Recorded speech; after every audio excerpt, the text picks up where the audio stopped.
অর্থ পাচার মামলায় বিএনপির ভারপ্রাপ্ত চেয়ারম্যান তারেক রহমান ও ব্যবসায়ী গিয়াসউদ্দিন আল মামুনের সাজা বাতিল করে দুজনকে বেকসুর খালাস দিয়েছে আপিল বিভাগ। বৃহস্পতিবার প্রধান বিচারপতি সৈয়দ রেফাত আহমেদের নেতৃত্বাধীন আপিল বেঞ্চ এই আদেশ দেন। বিস্তারিত নাবিল জাহাঙ্গীরের রিপোর্টে। 2009 সালে রাজধানীর ক্যান্টনমেন্ট থানায় ব্যবসায়ী গিয়াসউদ্দিন আল মামুন ও বিএনপির ভারপ্রাপ্ত চেয়ারম্যান তারেক রহমানের বিরুদ্ধে অর্থ পাচারের অভিযোগে মামলা করে দুর্নীতি দমন কমিশন দুদক। অভিযোগে বলা হয়, টঙ্গীতে প্রস্তাবিত 80 মেগাওয়াট বিদ্যুৎ কেন্দ্র স্থাপনের কাজ পাইয়ে দিতে গিয়াসউদ্দিন আল মামুন 20 কোটি 41 লাখ টাকা নেন।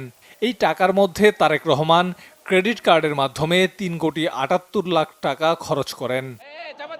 2013 সালে তারেক রহমানকে বেকসুর খালাস দিয়ে গিয়াসউদ্দিন আল মামুনকে 7 বছরের কারাদণ্ড দেয় বিচারিক আদালত। দুদকের করা আপিলের রায়ে 2016 সালে তারেক রহমানকে 7 বছরের কারাদণ্ড দিয়ে 20 কোটি টাকা জরিমানা করে হাইকোর্ট। গিয়াসউদ্দিন আল মামুনের সাজা বহাল থাকে। হাইকোর্টের রায়ের বিরুদ্ধে আপিল করেন গিয়াসউদ্দিন আল মামুন। শুনানি শেষে আপিল বিভাগ হাইকোর্টের দেয়া সাজা বাতিল করে দেয়। আজকে অ্যাপেলেট ডিভিশনের full court presided by honourable chief justice এবং উনি আমাদেরকে নির্দোষ সাব্যস্তে গিয়াসউদ্দিন আল মামুন সাহেবকে এই মামলায় খালাস দিয়েছেন। আপিল বিভাগের রায়ে অর্থ পাচারের অভিযোগ মিথ্যা প্রমাণিত হওয়ায় এই মামলায় তারেক রহমানের সাজাও বাতিল হয়ে যায়।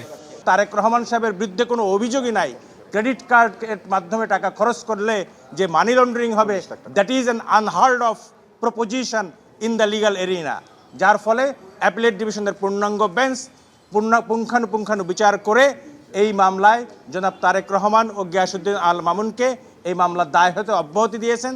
লন্ডারিংয়ের কিছু নাই, সেখানে আছে যে সে কয় লক্ষ টাকা একটা অ্যাকাউন্ট থেকে খরচ করেছে।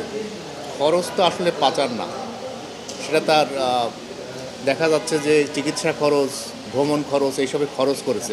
বিচারিক আদালতে তারেক রহমানকে বেকসুর খালাস দেয়ায় তৎকালীন ঢাকার বিশেষ জজ আদালত 3-এর বিচারক মোতাহার হোসেনকে দেশ ত্যাগে বাধ্য করেছিল তখনকার আওয়ামী লীগ সরকার। নাবিল জাহাঙ্গীর, বাংলা ভিশন, ঢাকা।